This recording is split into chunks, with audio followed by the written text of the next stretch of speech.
ഇപ്പൊ തന്നെ പുതിയൊരു സംഭവം കേൾക്കണം. 2016 മുതൽ 2025 ജനുവരി 31 വരെ ഈ ഡീസൽ പെട്രോളിന്റെ വില വർധനവിന്റെ ഭാഗമായി, അതായത് ഡീസൽ ഇനത്തിൽ 1617 കോടി രൂപയും പെട്രോൾ ഇനത്തിൽ 1466 കോടി രൂപയും ഉൾപ്പെടെ കഴിഞ്ഞ സർക്കാരിന് 3100 കോടി രൂപയുടെ അധിക വരുമാനം ഉണ്ടായിട്ടുണ്ട്. ഇതൊക്കെ ചെയ്യാതെ പിടിച്ചെടുക്കാൻ പറ്റില്ല. ഒരു രൂപ കുറച്ചിട്ടില്ല. ഞാനിത് അധിക നികുതി വരുമാനം ഉണ്ടായപ്പോൾ അതിൽ നിന്നൊരു തുക, ഒരു പെർസെൻറ്റേജ്, എൻ്റെ ചെറിയൊരു പെർസെൻറ്റേജ് എടുത്തിട്ട് ടാക്സി ഡ്രൈവർമാരെയും അതുപോലെ ഓട്ടോറിക്ഷ ഡ്രൈവർമാരെ സഹായിക്കണം എന്ന് പറഞ്ഞു. അന്ന് ധനകാര്യമന്ത്രിയായിരുന്ന ശ്രീ തോമസ് ഐസക് പറഞ്ഞ മറുപടി സഭാരേഖകളിലുണ്ട്. അത്തരം മണ്ടത്തരങ്ങൾ ഞങ്ങൾ കാണിക്കില്ല എന്ന് പറഞ്ഞു. നമ്മൾ ജനങ്ങളെ നന്നായിട്ട് പറ്റിക്കുന്നവരാ. പരസ്പരം പറ്റിക്കാതിരുന്നാൽ കാലാവധി തീരുന്നത് വരെ നമുക്ക് ഭരിക്കും. നികുതി കുറയ്ക്കുന്ന നികുതി ഇവിടെ ഈ റെക്കോർഡിൽ എനിക്ക് എൻ്റെ മനസ്സിലുണ്ട്.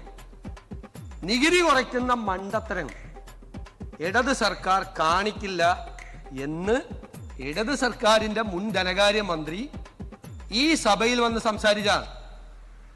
എന്റെ ഭഗവതി, ഇവന്റെ ഷേപ്പ് മാറാതെ നീ നോക്കിക്കോ. നിത്യോപയോഗ സാധനങ്ങളുടെ വില കഴിഞ്ഞ 11 മാസത്തിൽ ഇന്ത്യയിൽ ഏറ്റവും കൂടുതൽ നാണ്യപ്പെരുപ്പമുണ്ടായതും വിലവർധനവുണ്ടായ ഒന്നാമത്തെ സംസ്ഥാനം കേരളമാണ്.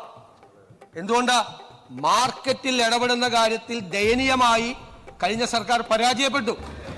ഈ ഭരണം കയ്യിലുള്ളപ്പോഴേ പാർട്ടിയെ വളർത്താൻ പറ്റും, അല്ലാതെ ഭരണം പോയിട്ട് പിന്നെ പറഞ്ഞിട്ട് പറയില്ല.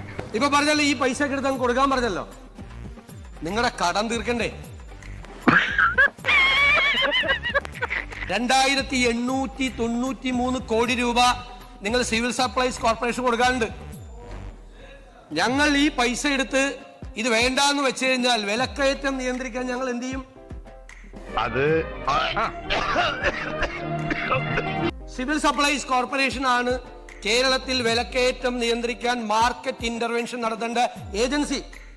ആ മാർക്കറ്റ് ഇന്റർവെൻഷൻ നടത്തേണ്ട ഏജൻസിക്ക് 3000-ഓളം കോടി രൂപ കടമായി കൊടുക്കാനുള്ളത് ബാക്കി വെച്ചിട്ടാണ് പോയത്. ഇവിടുന്ന് കിട്ടുന്നത് 100-500 കോടി രൂപയാണ്.